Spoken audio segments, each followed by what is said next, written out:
네, 오늘 천사가 한 말씀하신 대로 살아나셨느니라, 오늘 말씀 제목입니다. 여러분, 오늘은 우리 예수님의 부활을 기념하고 감사하는 부활주일입니다. 우리가 해마다 부활주일을 지키기 때문에 부활과 부활절에 대해서는 너무나 잘 알고 계셔요. 그래 알지만 오늘 주의 말씀을 통해서 부활절 새벽에 있었던 일들을 차례차례 살피면서 영적인 교훈과 은혜를 받도록 하겠습니다. 예수님 부활을 이야기하기에 앞서서 먼저 한번 꼭 짚고 넘어야 할 사실이 있는데, 뭐냐면 예수님의 부활은 역사적 사실이다 하는 것입니다. 한번 따라 하실래요? 예수님의 부활은 역사적 사실이다. 왜 이런 말 하냐면, 어떤 사람들이요, 그것도 시시한 사람들이 아니라 성경을 연구하는 학자라 하는 사람 가운데서 어떤 사람이냐면, 부활이 역사적 사실, 즉 진짜 그런 일이 있었느냐 하는 역사적 사실이 중요한 것이 아니라 의미적인 부활 또는 교훈적인 부활, 여러분의 마음에서 부활이 중요해요, 이렇게 말할 때 사람들 가운데 일부는 그렇구나 하고 속아 넘어가는 사람이 있다는 거예요. 여러분, 저를 해보세요. 진짜 예수님 부활했는지 아닌지는 별로 안 중요합니까? 그냥 부활했다 안 했다 상관없이 그냥 여러분 마음속에서 예수님 부활을 생각만 하면 되나요? 근데 그런 속임수에 넘어가는데, 우리 그런 속임수 마음 뺏기면 안 됩니다. 사실이 아닌 것을 근거로 믿음으로 삼고 신앙생활 한다? 그 얼마나 어리석은 일입니까? 이참에 우리 함께 믿음을 좀 고백해 봅시다. 여러분은 예수님이 죽었다가 부활하신 것이 역사적인 사실임을 믿습니까? 아멘. 아멘이죠. 자, 오늘 이 사실에 근거해서 첫 번째 함께 나눌 이야기는 뭐냐면, 사랑이 두려움을 이겼다. 시작. 사랑이 두려움을 이겼다 하는 것입니다. 우리 예수님이 이제 십자가에 못 박히신 것은 금요일 아침이에요. 아침 9시에 못 박혔다가 오후 3시에 운명하셨습니다. 3시에 이제 예수님 십자가에서 죽으니까 시신을 내려서 장사를 했어요. 장례가 끝날 즈음에 곧 안식일이 시작되었습니다. 이게 무슨 말이냐면, 유대인들은 음력을 사용하거든요. 음력을 사용하면 하루의 시작이 언제냐? 음력은 태양이 아니라 달이 중심이잖아요. 그러니까 달 뜨는 시간이 시작 시간이에요. 그러니까 저녁부터 다음날 저녁까지가 하루예요. 그러니까 안식일 전날 오후 해가 떨어지고 달이 뜨는 그 저녁 시간이 바로 안식일이 시작돼서, 안식일은 언제냐 하면 토요일입니다. 그러면 맞기도 하고 틀리기도 해요. 안식일이 언제냐면 금요일 저녁부터 토요일 저녁까지, 이게 안식일이에요. 우리는 안식일이다 하면 토요일, 일요일 이렇게 나누는데 날이 중심이 아니고 달이 중심이라는 것이죠. 그래서 금요일 저녁에 예수님 시신을 무덤에 장사하고 나니까 안식이 시작되죠. 안식일 되니까 물건을 살 수가 없잖아요. 이제 안식일을 지났습니다. 그리고 토요일 저녁 해지고 달이 뜰 시간에는 안식일이 끝났잖아요. 그러니까 안식일 끝나고 저녁에 가서 향품을 사다가 다음날, 안식일 다음날 새벽이 되기를 기다리고 있습니다. 그래서 안식 후 첫날 새벽에 막달라 마리아, 야고보의 어머니 마리아, 살로메, 요안나, 또 다른 여자, 우리가 이제 마태복음, 마가복음, 누가복음에 등장하는 모든 이름을 다 모아보니까 이렇게 5명이 나오는데, 이분들이 무덤을 향해서 출발했습니다. 아직 새벽 미명, 해 뜨기 전에 가다에 무덤에 도착할 즈음에 해가 막 돋았습니다. 자, 여러분, 새벽에 산으로, 그것도 무덤이 있는 곳으로 올라가는 이 5명의 여성들에게는 두려움이 없었을까요? 이 여인들은 유대인 지도자나 군인들에게 잡혀가는 두려움보다, 혹은 깜깜한 밤중에 산에 올라가는 두려움보다 걱정이 뭐냐면, 무덤 돌문을 과연 우리가 굴러낼 수 있을 것인가. 왜냐하면 그 무덤 돌문은 아주 크고 무거워서 보통 장정, 남자, 청년 5명이 힘을 합쳐야 밀어낼 수 있는 그런 크기였는데, 과연 여자 5명이 이걸 우리가 돌문을 열 수 있을까? 이게 걱정이었어요. 자, 여러분, 요한복음 20장에 보면요, 예수님이 못 박히신 이후에 남자 제자들은 유대인들이 두려워서 문을 잠그고 숨어서 바들바들 떨고 있었는데 이 여자들은 어떻게 해서 이렇게 두려움 없이 담대히 무덤에 갈 수 있고 새벽에 갈 수 있느냐. 때로는 진짜 때로는요 남자보다 여자가 더 강합니다. 이 여자가 왜 남자보다 강하냐면 무슨 막 근육에 힘이 세서 동작이 빨라서 강한 것이 아니라 사랑하기 때문에 여자가 더 강해요. 남편을 사랑하는 여자, 자녀를 사랑하는 여자, 두려움이 없어요. 물불을 안 가려요. 죽음을 두려워하지 않습니다. 사랑하기 때문에. 그래서 여자들이 남자보다 더 충성스럽고 더 헌신적입니다. 이 5명의 여인들은 예수님을 사랑했기에 두려움을 이길 수 있었습니다. 요한일서 4장 18절 한번 읽어주세요. 시작. 사랑 안에 두려움이 없고 온전한 사랑이 두려움을 내어 쫓나니. 온전한 사랑은 두려움을 내쫓습니다. 여러분은 어떠신가요? 여러분은 사랑으로 두려움을 이깁니까? 아니면 두려움 때문에 사랑이나 믿음이나 헌신을 버리십니까? 왜 이렇게 묻냐면 저도 때로는 그만 사랑하고 싶을 때가 옵니다. 그만 헌신하고 싶을 순간이 있어요. 하지만 예수님은 어떻게 했냐? 우리를 사랑하시되 끝까지 사랑하셨어요. 어떻게 사랑했다고요? 끝까지 사랑했어요. 예수님이 십자가에 못 박히기 첫날 밤 겟세마네 동산에서 기도하십니다. 사람이요 눈앞에 무슨 사고가 있고 위험이 있는 것을 모르고 갈 때는 모르니까 뭐 그냥 가는데, 내가 여기 가면 다칠 거다, 내가 여기 가면 죽을 거다, 그거 알면서 막 갈 수 있습니까? 근데 예수님은 알고 계시거든요. 알고도 내일 죽을 거다, 그것도 지독한 고난을 받고 죽을 거다. 왜? 그렇게 죽어야 우리를 구원할 수 있기 때문에 예수님은 그걸 아시는데요. 또 그런데 이 가룟 유다하고 이 베드로 날 또 배신할 거야, 이걸 알고 있는데 불구하고 끝까지 사랑하셨습니다. 이것을 생각하면 우리도 예수님의 끝까지 사랑하는 그 사랑 때문에 우리도 두려움을 이길 수 있을 것입니다. 두려움이라 하는 것은요, 사람이 두려운 게 뭐예요? 죽을까 봐 두렵잖아요. 근데 우리는 언젠가는 죽는데 그게 내일일지 앞으로 10년, 50년, 100년 후일지 아무도 모르는데 우리는 죽더라도 반드시 뭐가 있습니까? 부활할 것을 소망하고 믿습니다. 그러므로 부활 소망으로 죽음의 공포를 이기는 믿음의 사람이 되시기를 바랍니다. 아멘. 한번 따라해 보실래요? 예수님 사랑하다가 죽을까봐 두려워하지 말고 사랑으로 두려움을 이기게 하소서. 네, 그래서 첫 번째 함께 나눈 이야기는 사랑이 두려움을 이긴다, 죽음의 공포도 이긴다 하는 것입니다.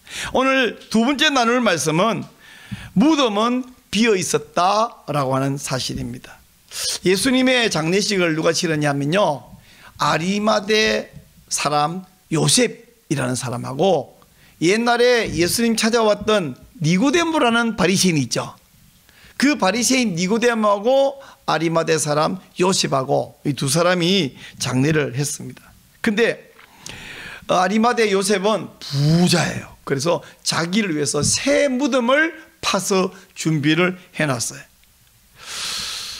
유대인들은 무덤을 우리처럼 땅을 파고, 옛날에는 이렇게 땅을 파고 시신을 매장했는데 지금은 화장해갖고 요만한 유골 하나 이렇게, 아니면 이제 낙골당에 두고 이렇게 이제 요즘 장례를 하는데, 유대인들은 어떻게 했냐면 무덤을 이 바위에다가 굴을 파고요, 그 안에다가 시신을 갖다 놓고 큰 돌문으로 거기를 막아 놓습니다.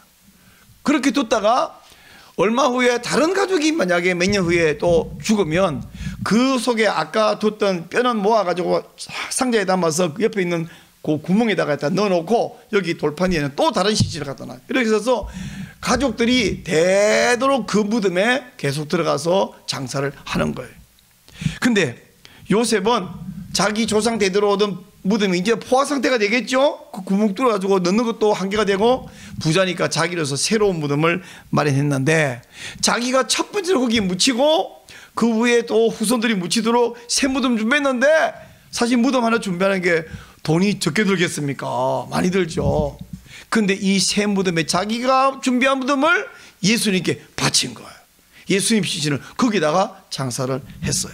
근데 여러분, 예수님의 무덤이 새 무덤이다, 이게 굉장히 중요한 의미가 있습니다. 왜 중요하냐? 새 거라서 좋다, 아니 그런 의미만이 아니라 정말 중요한 건 뭐냐면, 여기에 다른 사람을 장사한 적 없는 유일하게 예수님이 처음으로 묻힌 무덤이기 때문에 나중에 무덤 문을 열었을 때 그 안에 아무런 시신이 없는 거예요.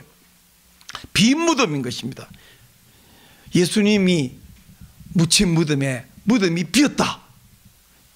그래야 예수님 부활을 증명할 수 있잖아요. 하나님께서 이런 것까지 미리 세심하게 다 예언을 하셨습니다. 자, 여러분, 이사야 53장 9절인데요. 한번 읽겠습니다. 그는 강포를 행하지 아니하였고 그의 입에 거짓이 없었으며, 그 다음 그의 무덤이 악인들과 함께 있었으며 그가 죽은 후에 부자와 함께 있었도다. 이사야가 예수님보다 700년 전에 메시아 예언을 했는데 뭐라 그러냐면, 그의 무덤은 악인들과 함께, 여기 두 강도가 있었잖아요. 그리고 보면 그가 죽은 후에 부자와 함께 있었도다. 바로 이 말씀 예언이 그대로 이루어졌는데, 요한복음 19장 41절, 예수께서 십자가에 못 박히신 곳에 동산이 있고 동산 안에 아직 사람을 장사한 일이 없는 새 무덤이 있는지라. 요한은 그냥 무덤이 있다는 사실만 기록했고, 사실 그 무덤은 아리마대 사람 요셉의 무덤입니다. 그래서 아리마대 요셉과 니고데모 두 사람이 예수님의 장례를 치르는데, 바로 그 요셉의 새 무덤, 예수님을 장사했고요. 이제 예수님께서 부활하신 후에 무덤을 열고 보니까 안에 비어있더라 하는 사실입니다. 세 번째 오늘 나눌 말씀은 뭐냐면, 예수님의 부활은 바로 곧 나의 부활이다. 한번 따라하세요. 예수님 부활이 나의 부활입니다. 안식 후 첫날 새벽에 여자들이 무덤에 올라가고 있을 그때에, 아직 여자들이 무덤에 도착하기 전에 무슨 일이 있었냐면, 빛나는 옷을 입은, 그리고 이 얼굴과 몸에서도 번개처럼 빛이 나는 이런 두 청년이 나타나서 무덤 돌문을 굴러냈습니다. 그리고 그 돌 위에 이렇게 앉아 있었어요. 그 모습을 보던 무덤을 지키던 경비병이 기절해버리고 말았습니다. 오늘 읽은 말씀에 4절 말씀을 한번 보세요. 4절 아까 읽었죠. 자, 시작. 지키던 자들이 그를 무서워하여 떨며 죽은 사람과 같이 되었더라. 여러분, 죽은 사람같이 되었다, 이거 죽은 건 아닌데 죽은 사람처럼 되는 게 뭐예요? 기절한 거예요. 기절을 해버렸습니다.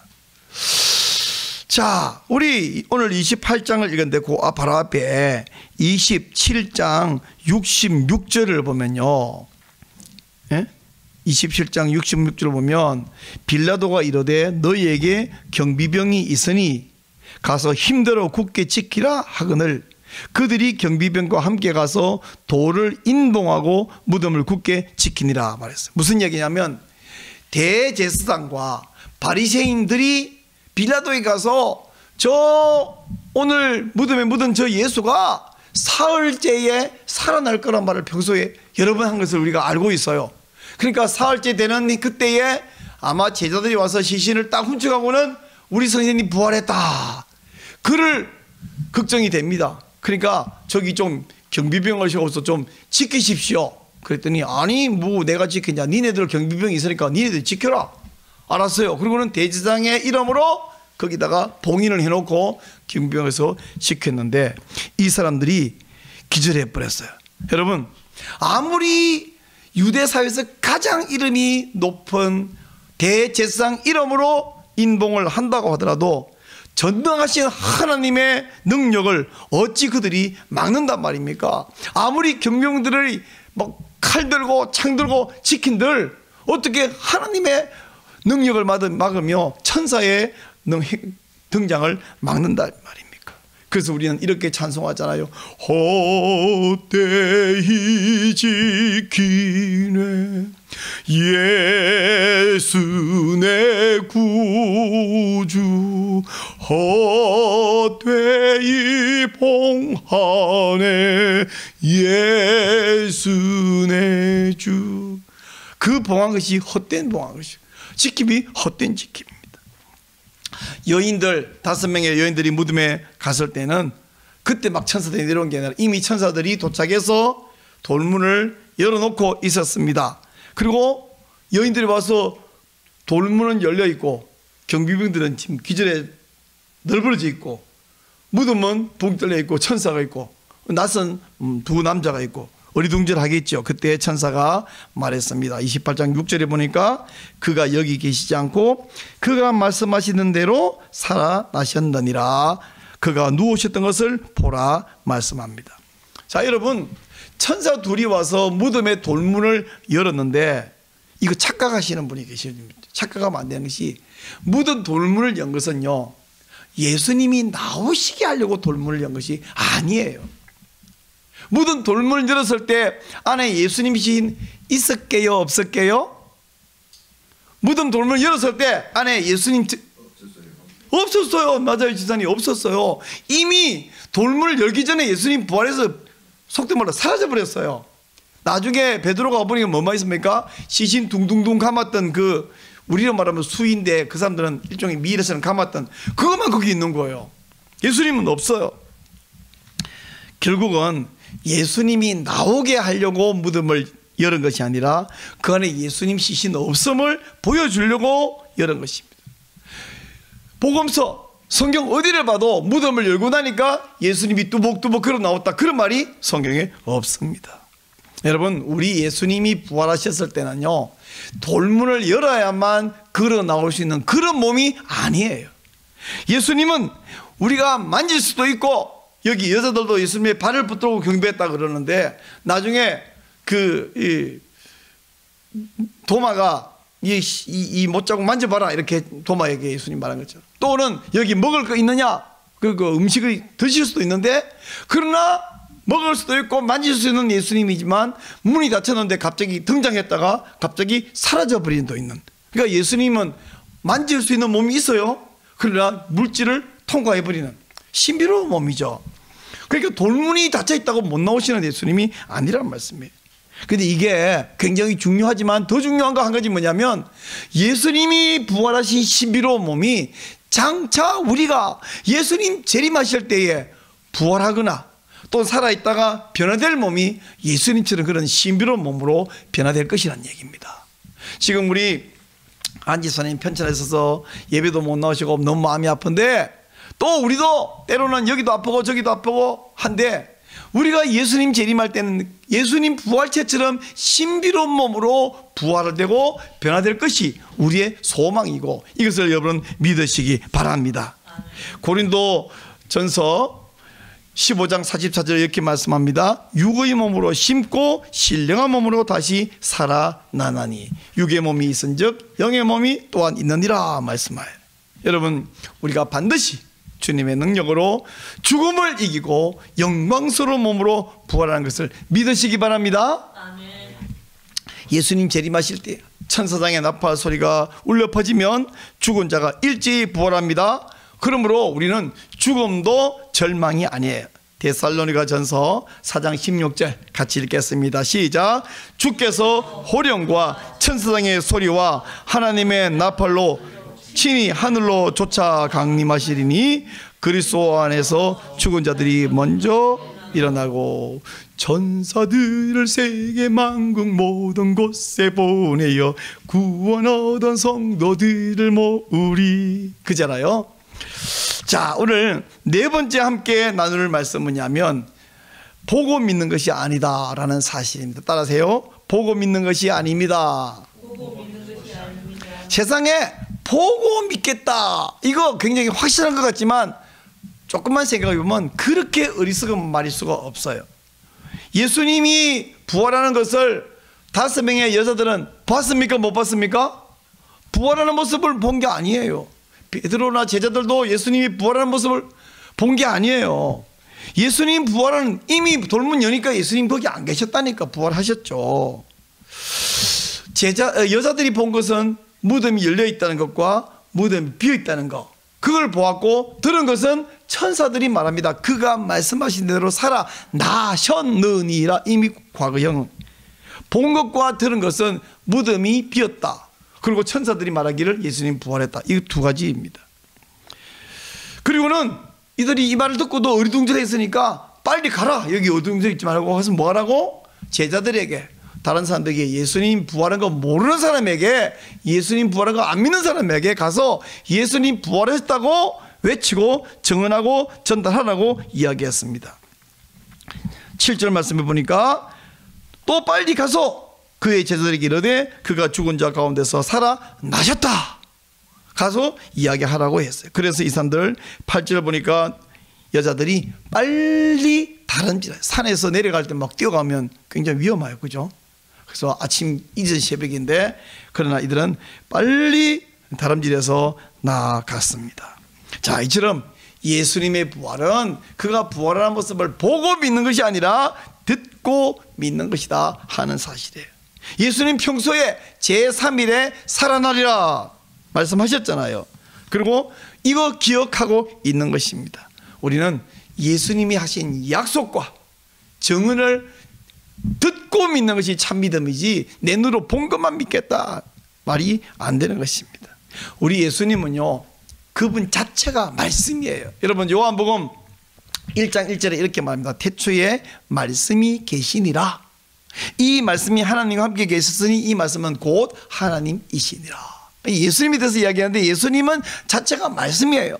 하나님이 태초에 세상을 만들 때 말씀하시니까 생겨났어요. 빛이 있어라 말씀하셨고, 궁창이 생겨라 말씀하셨고, 꽃이 펴라, 나무가 자라라, 물고기 헤엄쳐라, 새가 날아라, 이게 다 말씀할 때 생겨났습니다. 자, 그래서 이것을 요한복음 1장 3절은 이렇게 말합니다. 만물이 그로 말미암아, 그가 누구예요? 예수님. 그 예수님 누군데요? 말씀인데요. 그로 말미암아 지은 바 되었으니 지은 것이 하나도 그가 없이는 된 것이 없느니라. 예수님 자체가 말씀이에요. 그러므로 우리는 말씀을 듣고 그 약속을 믿는 것이, 이게 진짜 믿음이지 내 눈으로 보고 믿겠다? 여러분, 사람이 눈으로 보는 거 이거 진짜 정확한 게 아닌 것이요. 어떤 사람 우리 보고 너 하나님 봤냐? 너 예수님 봤냐? 부활하는 거 봤냐? 그런 사람에게 당신 참 생각이 없네. 깜짝 놀라고 내가 왜 생각이 없어? 당신 생각 있어? 있지? 한번 보여줘봐. 갑자기 당황하겠죠. 생각을 어떻게 보여줘? 당신은 당신 아들 사랑하나? 당신 부인 사랑해? 당신 엄마 사랑해? 사랑하지 그럼. 당신 사랑 보여줘봐. 사랑을 어떻게 보여줘요? 사랑은 행동과 여러 가지로 증명하는 것이지 눈에 볼 수 있는 거나 보여주는 게 아니거든요. 생각을 보여줄 수 없습니다. 당신은 영혼이 없는 사람인가? 영혼 있지? 영혼 어떻게 봐? 못 봅니다. 생각도 영혼도 사랑도 안 보입니다. 그 남자가 나 사랑한다는 말을 듣고 행동을 보니까 그 말이 진짜야. 그래서 그거 믿고 결혼한 거예요. 이 여자가 나 사랑한대. 그래서 함께 결혼한 거예요. 같이 사는 거예요. 아들 딸 낳고. 사랑을 어떻게 눈으로 봅니까?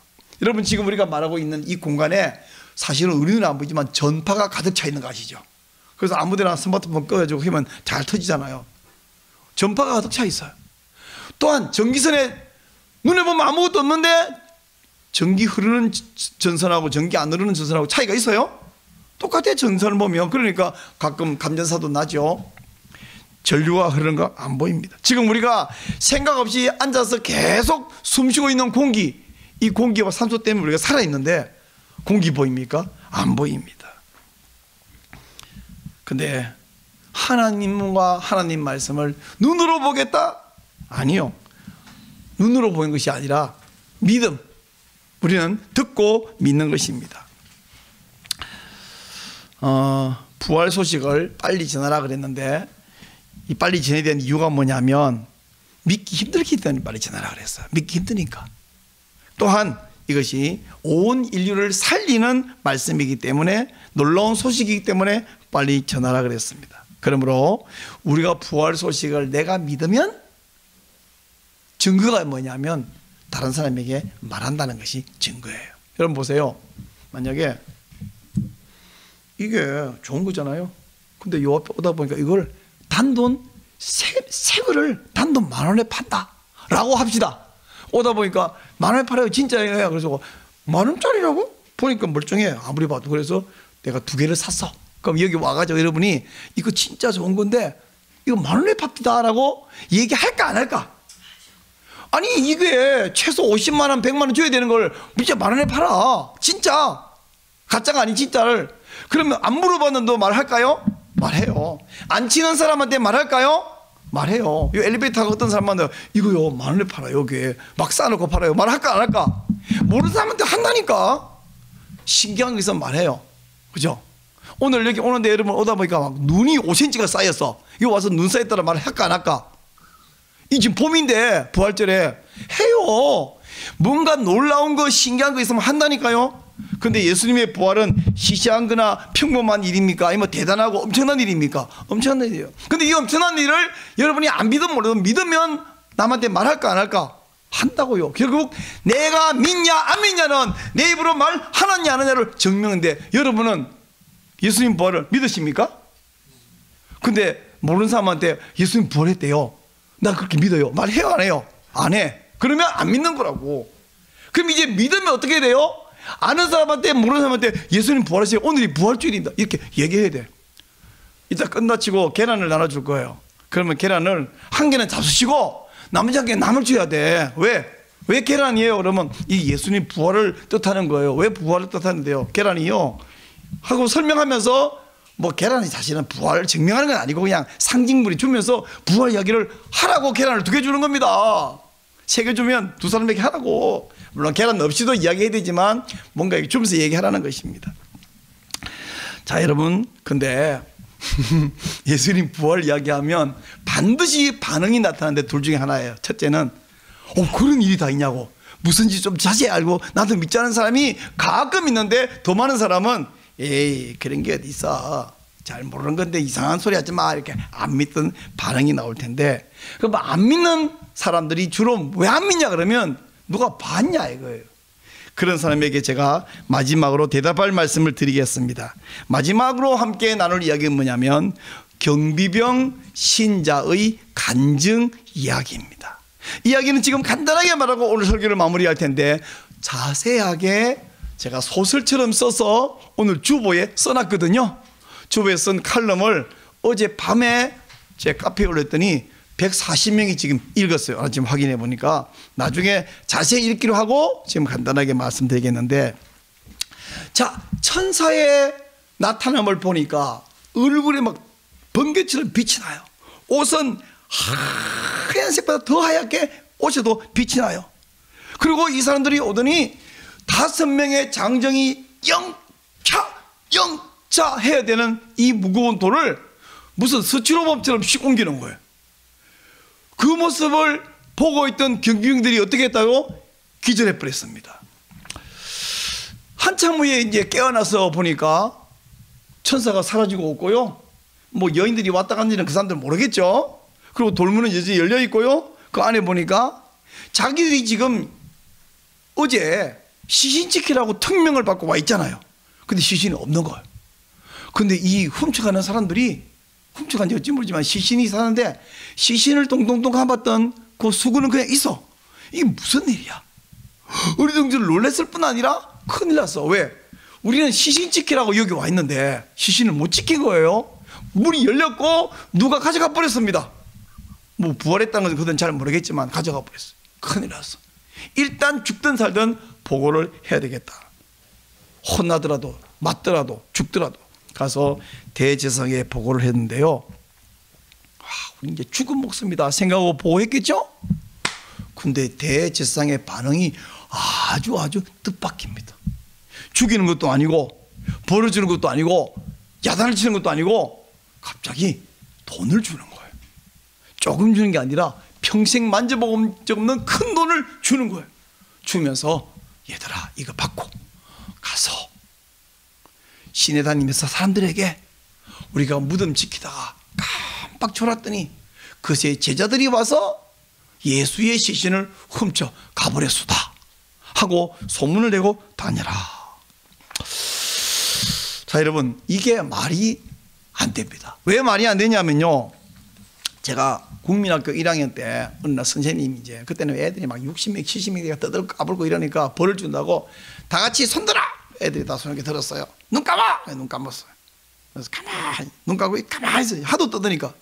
근데 조용한데 한 조금 똑똑한 척하는 친구가 쌤예 누구 눈 떴어요 그러는 거예요. 그 제가 눈 따끔거리게 손들고 그 말 떨어지자마자 니는 어찌 알았노? 이 똑똑한 제가 그렇게 말했어요. 선생님이 그제서 맞다 니는 어찌 알았노? 선생님이 내가 그 말 하시는지는 몰랐던 모양이야. 자 보세요. 철수가 영이 눈 떴어요 이럴 때는 철수지는 눈 떴다는 거야 안 떴다는 거야? 떴으니까 알지. 그러니까 영이 눈 떴다고 일러주는 철수도 눈 뜬 거죠. 그게 바보잖아. 자뻑하는 거잖아. 근데 저는 눈 안 뜨고 또 감고 철수에게 니는 영이 눈 뜨고 어찌 알았노? 그제서 선생님이 맞네 니는 어찌 알았노? 그러니까 내가 말하기 전에 선생님이 그 생각을 못했다는 얘기잖아. 자 여러분 이 똑똑한 제가 예수님 시대에 살아있으면 경비병 붙들고 어이 친구야 너 졸 때 제자들이 예수님 시신 훔쳐갔다며? 근데 니네 졸면서 그거 어떻게 알았냐? 졸면서 어떻게 봤냐? 만약에 안 졸고 봤으면 창 들고 칼 들고 있는 경비병들이 가만히 있었을까요? 잡았겠죠. 봤으면 왜 안 잡았냐? 졸아서 못 봤으면 어떻게 알았냐? 시신을 예수님 제자 훔쳐갔는지. 다만 사실대로 졸았으면 졸다가 깨보니까 없어졌더라고 해야지 제자들이 훔쳐갔다고? 어떤 증거가 있냐? 부활했는지 니들 어찌 아냐? 제가 물어볼 텐데 자 그러면 여러분 대제사장이 돈을 경비병에게 줬다는 사실을 이 마태복음을 기록한 마태가 어떻게 알았을까요? 마태가 그 대제사장 경비병 대화하는데 그 있었어요? 없었어요. 어떻게 알았을까요? 이유가 한 가지밖에 없습니다. 이 경비병이 나중에 마태한테 이야기한 거예요. 네? 그리고 여기 자 보세요. 2절 말씀해 보니까 마태복음 28장 2절에 큰 지진이 나며 주의 천사가 하늘로부터 내려와 돌을 굴려내고 그 위에 앉았는데 그 형상이 번개같고 그 옷은 눈과 같이 희건을. 자 여자들이 무덤에 도착했을 때는 벌써 무덤은 열려 있었거든요. 그 천사가 내려오고 돌을 굴러내고 후에 앉은 그 장면을 본 것은 기절하기 전에 경비병들이 본 것 이거예요. 근데 그걸 마태가 어떻게 알았을까요? 그것도 경비병들에게 들었습니다. 결국은 경비병들은 예수님의 부활하는 모습은 못 봐도 그 현장에서 천사가 내려왔고 천사가 어떻게 생겼고 그 천사가 무덤 돌을 옮겼고 그 위에 앉아 있었고 무덤이 열린데 보니까 안에 자기들이 지켜야 되는 시신은 사라졌고 가장 확실하게 본 사람은 바로 경비병인데 거짓말을 돈을 받고 거짓말을 퍼뜨리다가 이건 아닌데 사실이 아닌데 그리고 생각해보니까 그 천사의 모습이 잊어버릴 수가 없잖아요. 그 황홀한 휘황찬란한 그 특별한 모습 그리고 성령님이 그 속에 역사하셨겠지만 결국에는 회개하고 사실은 제가 그 모습을 봤습니다. 근데 엄청난 돈을 받고는 거짓말하고 퍼뜨리고 돌아다녔습니다 라고 그리고 이제는 제가 예수님 부활을 믿습니다 라고 요즘으로 말하면 예배당마다 다니면서 간증 집회를 하고 다녔을 것이란 거죠. 그리고 마태는 그 경비병 출신 신자들의 성도들의 간증을 듣고 그것을 이 사람들의 이야기와 여자들의 이야기를 잘 종합해서 순서적으로 기록을 했던 것입니다. 자 여러분 결국 예수님이 부활했다는 것을 누가 봤냐 그러면 경비병들이 보았습니다. 부활해서 뚜벅뚜벅 걸어 나오는 장면을 본 것이 아니라 천사들이 문을 열었더니 그 안에 시신이 딱 있었다. 근데 누가 가져갔다가 아니라 천사들이 가져갔다가 아니라 이미 빈 무덤이더라. 예수님 안 계시더라. 우리가 분명히 철두철미하게 짓고 있는데 돌문을 열고 보니까 안에 이미 예수님은 이 시신을 감쌌던 수인은 남겨놓고 수군은 남겨놓고 예수님만 사라진 것을 아니 누가 훔쳐가면 누가 그걸 시신을 풀어놓고 맨 몸만 훔쳐갑니까? 예? 어떤 사람이 시신 훔쳐가는데 그 동동 감아놓은 걸 다 풀어놓고 가냐고 들고 그냥 가지. 근데 예수님만 사라진 것을 우리가 보았습니다. 예수님 부활의 가장 확실한 증인들은 경비병들이었다는 사실입니다. 사랑하는 여러분 우리 예수님은 그가 평소에 말씀하신 대로 살아나셨습니다. 그는 부활하여 승천하셨고 지금 하는 나라에 우리를 데리고 가기 위해서 준비하고 계시고 잠시 후에 다시 오셔서 우리를 데리고 그 나라에 가서 영원토록 살게 하실 것입니다. 바로 이 믿음, 이 소망으로 우리는 모든 세상의 불합리함과 죄의 유혹을 다 물리치고 승리할 수 있습니다. 가장 중요한 것은 내가 이 믿음에서 흔들리지 않을 뿐 아니라 이 믿음이 흔들리지 않는 가장 좋은 방법은 뭐냐면 아직 모르는 사람에게 이야기하는 거예요. 여러분, 지난 주일날, 오늘은 어떨지 일단 뉴스 보면 모르겠는데 전국에 수십 군데 산불이 났어요. 이 산불이 무서운 이유는 뭐냐면 자꾸만 확산되는 것입니다. 불이라고 하는 것은요, 한번 후루룩 타고 나면 원래 꺼지게 돼 있어요. 근데 불이 안 죽고 사는 비결은 뭐냐면 다른 곳을 계속 태우는 것으로서 불은 계속 살아있어요. 이 불과 불이 타는 것과 우리 믿음이 양상이 매우 유사한데, 우리가 처음에 예수님 믿었을 때는 그 막 놀라움이 있고 감격이 있는데 이걸 1년, 5년, 10년, 30년 하고 나면 무덤덤해집니다. 그러면 안 무덤덤해지려면 어떻게 됩니까? 불타고 나면 새까만 재만 남으면 안 되듯이 내가 아직 모르는 사람에게 그 놀라움을 이야기해서 그 사람이 놀라고 믿는 모습을 볼 때에 내 믿음이 또 새로워져요. 그래서 우리 믿음은 계속 불타오를 수 있거든요. 산불이 계속 확산되듯이 우리의 믿음이 연약해지거나 시시하거나 시들시들 안 해지는 방법은 새로운 사람에게 말하는 것입니다. 우리끼리도 말하고 새로운 사람에게도 말하고. 오늘 이 부활의 아침 놀라운 소식을 받았잖아요. 여러분이 확실히 믿는 거잖아요. 너무 오랫동안 믿어와가지고 이제는 새롭지 않았는데 모르는 사람한테 말해보세요. 그 사람이 펄쩍 뛰며 반발을 하든지 그러냐고 믿든지 둘 다 새롭습니다. 여러분이 그 사람이 펄쩍 뛰고 반발하면 어떡합니까? 막 설명을 더 하겠죠. 그러면서 여러분 믿음이 새로워져요. 그 사람이 잘 믿으려고 하면 더 자세히 설명하겠죠. 그러면서 우리 믿음이 새로워져요. 그런 의미에서 부활 소망을 목사인 제가 여러분에게 말하면 여러분이 전화를 통해서 만나서 다른 사람에게 말함으로써 우리는 그가 말씀하시던 대로 그는 살아나셨다. 이것이 우리가 대대로 전해야 될, 이 소식을 알려야 될 우리에게는 특권도 있고 또한 사명도 있는 줄 믿습니다. 이 믿음으로 승리하시고 이 믿음으로 영혼을 구원하시고 이 믿음으로 부활의 증인이 되시기를 축원합니다.